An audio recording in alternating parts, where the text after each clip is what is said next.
Most of the inhabitants of this bleak city are the sons, daughters, grandsons and granddaughters of prisoners and prison officials. This is where Stalin sent the enemies of the people, writers, artists, lawyers, anyone on whom his suspicions fell.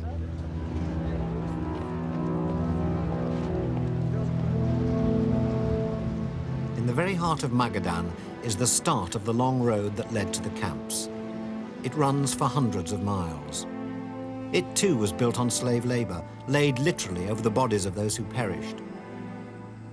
We're taking one of the survivors back to the remains of the Gulag camps where he once worked.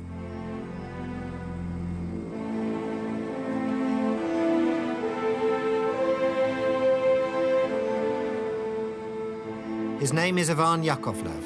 He has not returned to this harsh wilderness for 50 years.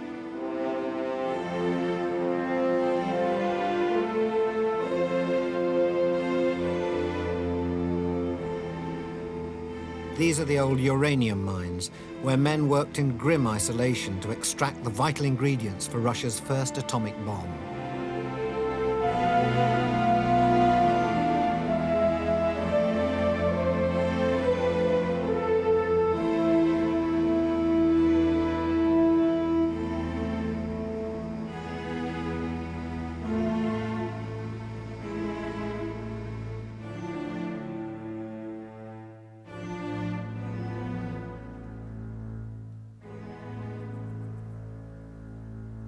It was always officially denied that forced labor camps existed, but Ivan Yakovlev shows us the remains of a cemetery on the mountainside 200 miles north of Magadan.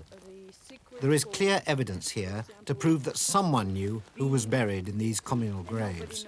For each one is marked with an identification disc made from an old tin lid. F, that's a G, Russian G-24. There's a bone there. То же самое. Это кость, да? Иван Ильич? Да, это. Yes.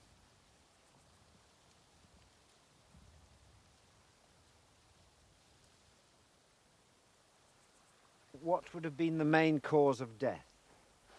Какова была главная причина смерти? Главная причина смерти. He told me that the main causes of death were overwork, radiation, and terrible hunger. И плохое питание. These are the buildings where the slave laborers lived. Ironically, the best preserved is the camp's prison, as if one were necessary. If you escaped from here, there was nowhere to go.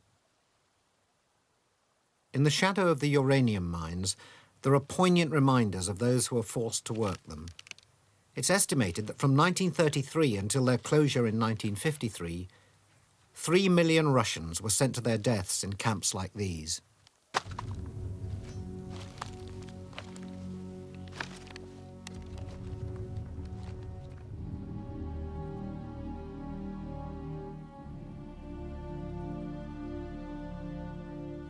I asked Tatiana, the interpreter, what Ivan Yakovlev's feelings are on returning here after so long. He says he's quite cheerful. The generals and politicians who ran the gulags are all dead. But despite everything that he's been through, he's alive. And as he himself says, I'm smiling. When Ivan was released from the Gulag in 1946, he was given a medal for services to his country in the Great Patriotic War. He treasures it.